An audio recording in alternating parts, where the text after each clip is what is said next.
Good morning. This is your Kelso Report for Wednesday, May 30th, and I'm your host, Clark Kelso. We've got about 4.5 more weeks for the U.S. Supreme Court's 2011-2012 term, so of course we're going to be getting a lot more Supreme Court opinions over the next several weeks. Today we have two opinions. The first, habeas corpus.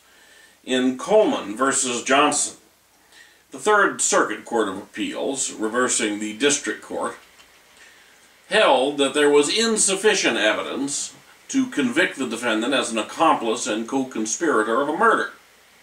Well, the Supreme Court reversed, unanimously in a per curiam opinion, concluding that the Third Circuit was not sufficiently deferential to the jury's role, given the doubly deferential nature of habeas review of an insufficiency of evidence claim.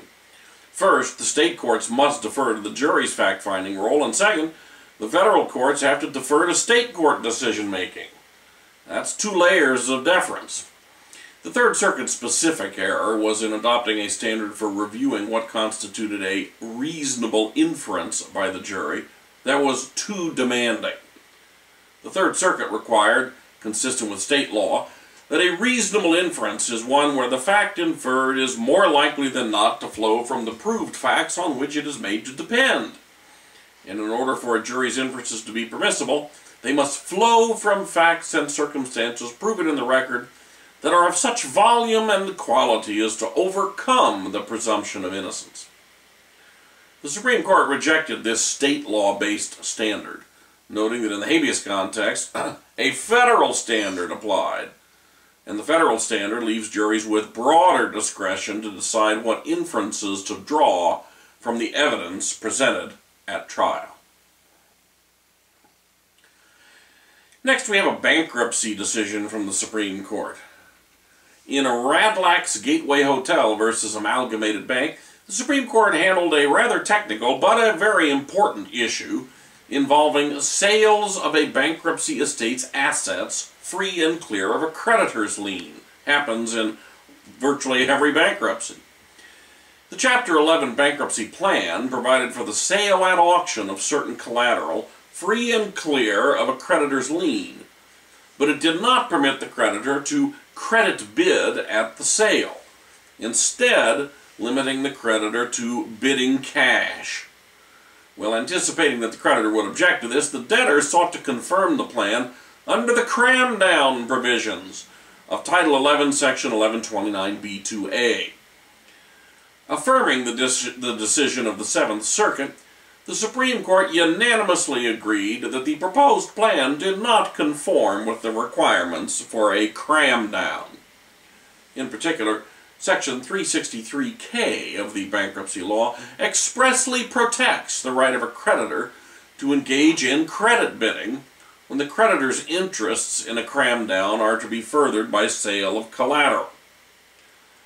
The debtor sought to have the cram-down approved on the independent, alternative ground that its plan was the, quote, indubitable equivalent, close quote, of the creditor's underlying claim.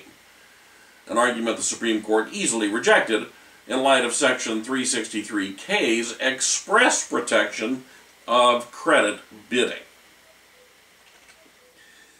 Next, the Supreme Court granted cert in a case involving court costs. In Marks v. General Revenue Corporation, the Supreme Court granted cert to address the question whether a prevailing defendant in a Fair Debt Collection Practices Act case may be awarded costs where the lawsuit was not brought in bad faith and for the purpose of harassment. The issue arises because the statute provides for attorney's fees and costs to a prevailing defendant when there is a finding of bad faith and harassment. But Rule 54D of the Federal Rule of Civil Procedure provides that, quote, unless a federal statute provides otherwise, costs other than attorney's fees should be allowed to the prevailing party. So the question will be whether the statute provides otherwise, given that it authorizes costs on a finding of bad faith, but does not expressly preclude costs absent such a finding. A nice question of statutory interpretation. Next, a very interesting privacy law case from the Ninth Circuit in Marsh versus County of San Diego, a panel of the Ninth Circuit has unanimously recognized that a parent has a federal due process right to control the dissemination of autopsy photographs of her child.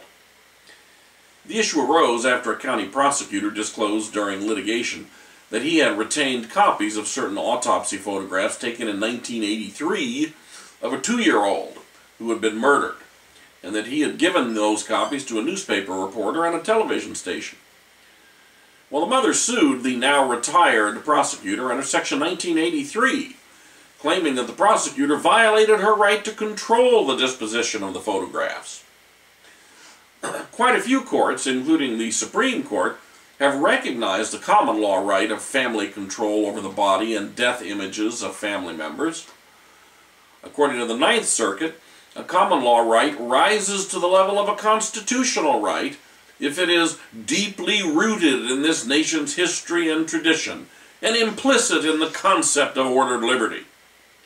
Well, the panel concluded that the right to control death images of a family member satisfied that standard. Although the court recognized the existence of this new constitutional right, it also held that the defendant was entitled to qualified immunity, since the right was not clearly established at the time of the defendant's conduct. We'll see whether the Supreme Court is comfortable with constitutionalizing another large swath of the common law of privacy.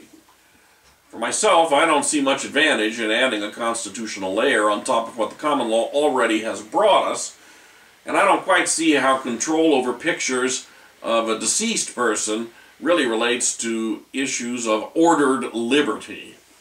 But we'll see. Ninth Circuit also had a sovereign immunity decision.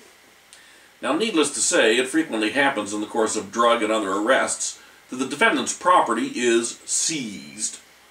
Federal Rule of Criminal Procedure 41G provides that, quote, a person aggrieved by an unlawful search and seizure of property or by the deprivation of property may move for the property's return, close quote. In Ordonez versus United States, the plaintiff, who had been convicted for drug possession with intent to distribute, sought the return of his property seized by the government during his arrest. Unfortunately, some of his belongings had been inadvertently lost or destroyed. The plaintiff then sought what he called equitable relief in the form of money damages to compensate for the missing property. Well, the District Court and Ninth Circuit both held that sovereign immunity barred the suit for money damages against the government. The general rule, of course, is that the government may not be sued without its consent, and the Supreme Court has repeatedly held that Congress must clearly express a waiver of sovereign immunity with respect to a damages claim. Finding no such authorization for a damage claim in Rule 41G and no other statutory basis for a damages claim, the Ninth Circuit affirmed the dismissal of the plaintiff's claim for damages.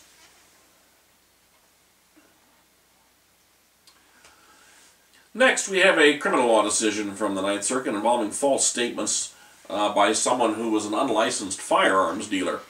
In United States v. Johnson, the defendant was convicted on 2 counts of making a false statement with respect to information required to be kept by a federally licensed firearms dealer in violation of 18 U.S.C. Section 924A1A.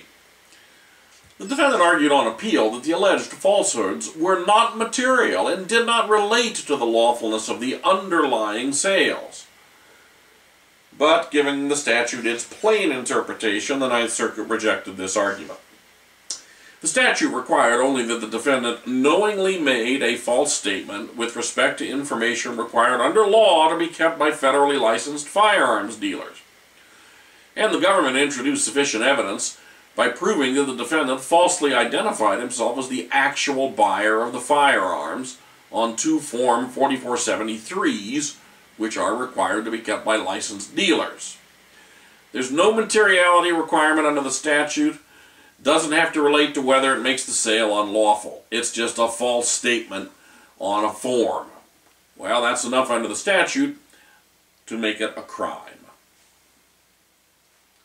Next, we turn to a state law case, torts involving duty of care. The plaintiff in Thomas v. Stenberg alleged that a cow charged him while his motorcycle was stopped on a paved road located within the defendant's Lazy S Ranch in Petaluma. He sustained injuries as a result of the impact. He claimed the accident was a proximate result of the defendant's negligent failure to warn him of the inherently dangerous animal, which was not contained in a fenced area.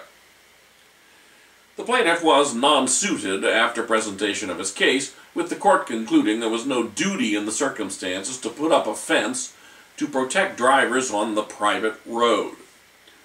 Now, in fact, the 46-year-old plaintiff had traveled down this road thousands of times over a 31-year period to visit his uncle. The First District affirmed the judgment for the defendant. As the court noted, the facts here involving an easement and a private road that is shared by several parties. Those who utilized the easement, including the plaintiff, have consciously opted to do nothing to curb a herd that pastures regularly on both sides of the easement and has done so for decades. No evidence was offered to show that the easement owners had ever attempted to fence in the road, and indeed the defendant testified that had the owners desired to do so, he would have cooperated. Well, given these facts, the defendant had no duty to fence the road or otherwise warn about wayward cows. And that's it for today's Kelso Report. Have a great day in the law.